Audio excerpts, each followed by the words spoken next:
आपका आधार सिर्फ एक आईडी नहीं है, इसमें आपका सेंसिटिव बायोमेट्रिक और पर्सनल डेटा स्टोर होता है। UIDAI का बनाया हुआ ये 12 डिजिट का यूनिक आइडेंटिटी सिस्टम मास वेरिफिकेशन के लिए डिजाइन किया गया है। इसमें काफी सारा डेमोग्राफिक डेटा होता है, जैसे नाम, डेट ऑफ बर्थ, एड्रेस और मोबाइल नंबर। और सबसे इंपॉर्टेंट, आपका हाईली सेंसिटिव बायोमेट्रिक डेटा, 10 उंगलियों के निशान, आइरिस स्कैन और एक फोटोग्राफ। अब सोचिए, ये सारी सेंसिटिव इन्फॉर्मेशन CIDR नाम के एक मैसिव सेंट्रलाइज्ड डेटाबेस में सेफली स्टोर होती है। ऑथेंटिकेशन के टाइम सिक्योर APIs के थ्रू बायोमेट्रिक मैचिंग या फिर OTP वेरिफिकेशन का फास्ट प्रोसेस चलता है।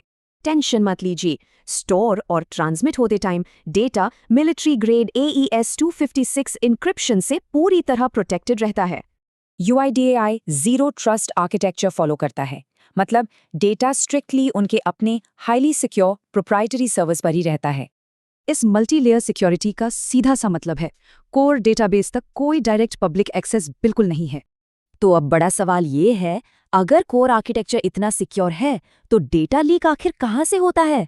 जैसे 2018 में हुआ था, जब कुछ थर्ड पार्टी एजेंट्स ने व्हाट्सएप के थ्रू अपने ऑथराइज्ड लॉगिन क्रेडेंशियल्स का मिसयूज किया। असली खतरा कोर सिस्टम में नहीं, बल्कि थर्ड पार्टी KYC एजेंसीज और एक्सटर्नल एप्लीकेशंस के एक्सेस कंट्रोल्स में छुपा है।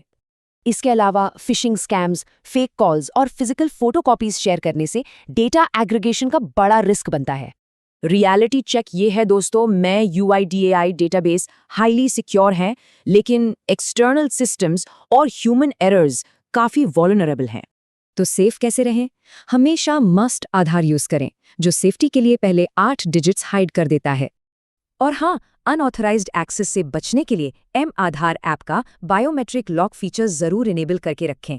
एक बेसिक रूल याद रखें, OTP कभी किसी से शेयर मत करें और अननोन ऐप्स पर वेरिफिकेशन बिल्कुल अवॉइड करें।